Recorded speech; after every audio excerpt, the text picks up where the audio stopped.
I didn't even want to go. Theme parks were never really my thing, too loud, too crowded, too forced. The kind of place where happiness feels scheduled, like you're supposed to scream on rides and laugh at things that aren't actually funny. But Ethan insisted.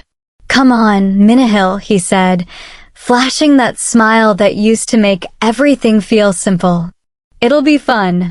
Just one day. No stress, no overthinking. No overthinking." That was easy for him to say. Still, I said yes. Maybe because I missed how things used to feel. Maybe because I wanted to believe we could fix whatever had been quietly breaking between us. So there I was, standing at the entrance, surrounded by flashing lights, the smell of caramel popcorn, and the constant echo of laughter and screams blending into one chaotic symphony. Ethan grabbed my hand. "First ride?" he asked, already pulling me forward. I forced a smile. Sure. But something felt off. Not with the park. With us. We used to talk about everything, random thoughts, dreams, fears. Now our conversations felt like small talk, like we were strangers trying to remember why we mattered to each other. We joined the line for one of the biggest rides in the park, a towering roller coaster that twisted into the sky like a challenge. "That one," Ethan said excitedly. I nodded, but my eyes weren't on the ride anymore. They were on her. She stood near the control panel, checking seatbelts, giving instructions with a calm confidence that didn't match the chaos around her. Her voice carried just enough to cut through the noise, steady, composed. But it wasn't just that. It was the way she smiled at the riders, not forced, not fake. Real. For a second, she looked up. And our eyes met. It was quick. Barely a moment. But that wasn't it. Not even close. The roller coaster started moving, the click of the chains climbing higher and higher. Ethan's laughter was beside me, excited, nervous, but I felt distant. My stomach twisted in a different kind of way, not from the ride, but from the memory of her eyes. I tried to focus on the screams, the wind, the blur of lights, but every time the coaster dropped, my mind returned to her. That confident smile. The effortless way she seemed to command the ride. Something about her energy, it was magnetic. By the time the ride ended, Ethan was grinning from ear to ear, his excitement infectious. See? Wasn't that amazing? I forced a smile. Yeah, amazing. We walked through the park, Ethan pointing out snacks, little shops, and photo spots. But I wasn't paying attention. My eyes constantly drifted to the ride area, half hoping she'd be there, half dreading it. And then I saw her again.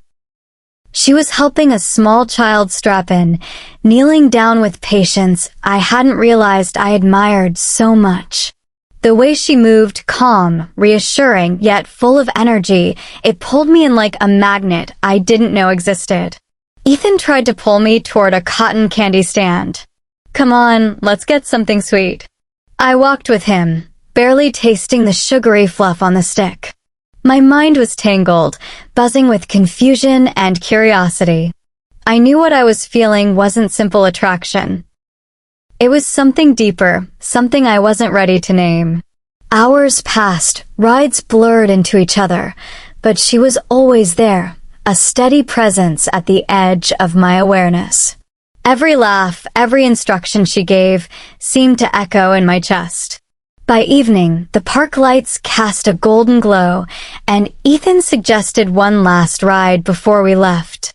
My heart sank. Not because I didn't want to go, but because I knew that whatever I felt was no longer just about fun. And then it happened. She noticed me. Not just a glance, but a real look. She smiled in a way that made me forget the world around me, made me forget Ethan for just a heartbeat. And in that moment, I understood something terrifying. I didn't just like her. I was falling. After that last ride, Ethan suggested we walk through the Midway games, lights, music everywhere.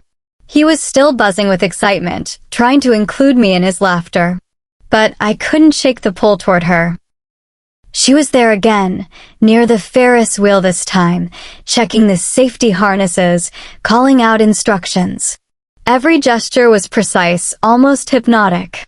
I caught myself staring, and I hated how guilty it made me feel. Ethan was smiling at me, oblivious to the storm brewing inside.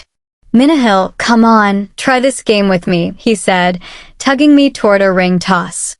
I forced a laugh, took the rings, and tossed them half-heartedly. Each ring that missed only reminded me that my focus wasn't on him anymore. Then she appeared right in front of us, helping a kid pick out a prize. Our eyes met, and this time, it lasted longer. My heart raced. I couldn't look away. She gave me a small, knowing smile before returning her attention to the child. Ethan noticed. "Who's that?" he asked casually, but there was an edge in his voice. "Oh, no one," I said quickly, turning my gaze elsewhere. My stomach churned with nerves and guilt. The rest of the evening became a blur. I laughed at Ethan's jokes, nodded at his stories, tried to engage, but inside, I was somewhere else entirely. Every time she appeared, a strange warmth spread through me, a mix of admiration, fascination, and something undeniably electric. By the time the park was closing, Ethan suggested we sit on a bench near the fountain. The water sparkled under the lights, reflections dancing like little sparks in the night. "Are you having fun?" he asked, looking at me seriously. I hesitated. How could I explain this storm inside me? That it wasn't fun and that every smile she gave, every movement she made, was rewriting the feelings I thought were only his to hold. I said softly. "It's been interesting." But the truth lingered in the spaces between words. Something had changed. Something I couldn't ignore. And I knew deep down that this day wasn't going to end the way anyone expected. The park was nearly empty now, the last few guests leaving, the lights dimming. Ethan was still excited, pointing out the fireworks show about to start, but I could barely focus. I kept glancing toward the ride operator station. And then, as if fate had decided to step in, she walked toward me. "Hi," she said, her voice soft but confident. "I noticed you earlier, seemed a little nervous on the rides. Are you okay?" I froze. My brain scrambled. This wasn't happening. And yet, there she was, standing in front of me, smiling like she already knew I was captivated. Yeah, I'm fine," I managed, my voice sounding foreign even to my own ears. She tilted her head, studying me with those eyes that somehow felt like they were reading straight through me. "You seem distracted." "I get it. This park can be overwhelming." Distracted. That was putting it lightly. I wanted to tell her the truth, that I couldn't stop thinking about her, that I felt something I didn't understand, something that had nothing to do with Ethan. But the words stuck in my throat. Ethan was nearby, fiddling with his phone, oblivious to the tension building around me. I realized with a pang of guilt how much my attention had shifted. How much she had shifted it. She laughed lightly, a sound that made my chest tighten. "I should get back to closing up. But it was nice talking to you." I nodded, suddenly unable to look away. "Yeah, you too." And then she did something unexpected. She reached out, just slightly, brushing a strand of hair from my face. My heart raced, my mind went blank, and for a moment, all the noise in the park, the rides, the people, even Ethan vanished. "Take care," she said, giving me one last smile before turning and walking back toward the ride station. I watched her go, feeling a strange mix of exhilaration and guilt. Something inside me had shifted irreversibly. Ethan noticed my silence. "You okay?" he asked, frowning. I smiled weakly. "Yeah, just tired, I guess." But I knew I wasn't tired. I was awake. More awake than I'd ever been in my life. And in that moment, I realized the day had changed everything. After that brief encounter, I couldn't stop thinking about her. Every laugh, every glance, every small movement replayed in my mind like a loop I couldn't escape. Ethan was still beside me, talking, joking, holding my hand, but it all felt distant, like I was watching it from behind glass. I tried to push the thoughts away. I reminded myself that Ethan and I had history, memories, plans. We were together. That should have been enough. But it wasn't. Not anymore. Her presence lingered everywhere. Even when I closed my eyes, I could see her. That calm confidence, that warmth, that effortless way she seemed to make everyone around her feel safe and happy. And somehow, that energy pulled at me in a way I'd never felt before. Ethan noticed my distraction. "Hey, you've been quiet all night," he said gently, brushing a strand of hair behind my ear. "Is something wrong?" I swallowed hard. How could I explain the truth without hurting him? That my heart was no longer entirely mine? That it had quietly been stolen by someone else, someone I barely even knew? "I'm fine," I said, forcing a smile, but the words felt hollow. The rest of the evening passed in a haze. I laughed when I needed to, nodded when I had to, but inside, I felt torn in two directions. The other part was drawn to her, to the thrill of something new, something forbidden, something real in a way I hadn't expected. By the time we left the park, the sky was dark, the fireworks long over, and the city lights reflected in Ethan's hopeful eyes. He leaned in, trying to capture a moment of intimacy, and I wanted to respond. I really did, but my mind, my heart, they were elsewhere. And then I knew. If I didn't confront these feelings, if I didn't face what was happening inside me, I would never be able to breathe freely again. Something had been awakened that night. Something I couldn't ignore. And it terrified me. Because I knew one thing for certain, my heart was no longer fully mine to choose. The next day, I couldn't stop thinking about her. Every time my phone buzzed, I hoped it was her. Not Ethan. Not a message from a friend. Just her. Later that evening, I found myself back near the park. It wasn't planned. I told myself I just wanted some fresh air, but really, I wanted to see her again. And there she was. Sitting on a bench near the closed rides, the sunset casting a soft glow around her. She looked different somehow, softer, almost vulnerable.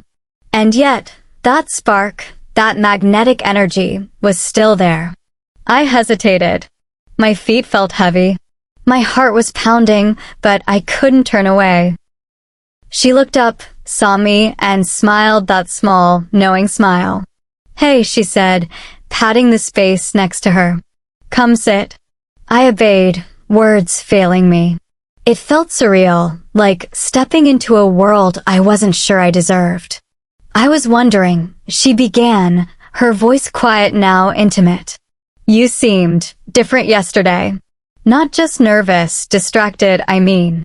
Something's on your mind." I swallowed hard, unsure if I should tell her the truth.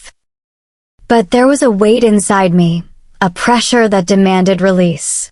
I don't know what's happening," I admitted finally. She didn't laugh, didn't judge. She just nodded, as if she understood more than I could put into words. "Feelings are messy," she said gently. "They don't always follow rules or timelines or logic. Sometimes you just feel. And that's okay." Something inside me shifted. Hearing her say that, seeing her accept the confusion without condemnation, it was liberating. Terrifying, yes, but freeing too. "I don't want to hurt anyone," I whispered. "Especially him." She reached out, lightly touching my hand. "You can't control feelings," she said softly. "But you can choose honesty. With yourself. With others." Her words sank in, heavier than I expected. I realized I had been living in denial, trying to cling to what was familiar, safe, while my heart quietly screamed for something else. And in that moment, sitting there with her, I knew something crucial. I had a choice to make. The next few days were unbearable. Every moment with Ethan felt like walking through fog. I laughed, I smiled, I tried to hold on to what we had, but inside, I was breaking apart. My thoughts kept drifting back to her, to that first smile, to the way she made me feel alive in a way I hadn't realized I'd stopped feeling. I knew I couldn't keep lying, not to Ethan, not to myself. The thought of continuing our relationship while my heart was elsewhere felt like a betrayal I couldn't endure. So I made a plan. It wasn't easy. My hands shook, my stomach twisted, but I knew it had to be done. I called Ethan, asking to meet him one last time. He looked excited, oblivious, hopeful. "Hey, I thought we could grab a coffee," he said, smiling warmly. I forced a small smile in return. "Yeah, about that. We need to talk." We sat across from each other, and the words came tumbling out, my confusion, my feelings, the undeniable truth. How my heart had shifted, how I couldn't keep pretending, I hated that I caused him pain, hated the tears he tried to hide, but I couldn't stop the truth. I don't want to lose you as a person," I said softly. "But I can't stay in a relationship that isn't honest. I have to follow my heart." And then, finally, the moment of clarity. The moment I had feared and longed for at the same time. I went back to her. To the ride operator. To the woman who had captured my attention, my curiosity, my heart. I told her everything. How I felt, how scared I was, how unsure of myself I'd been. She listened, patient, steady, and then she smiled, the kind of smile that didn't judge, that simply welcomed.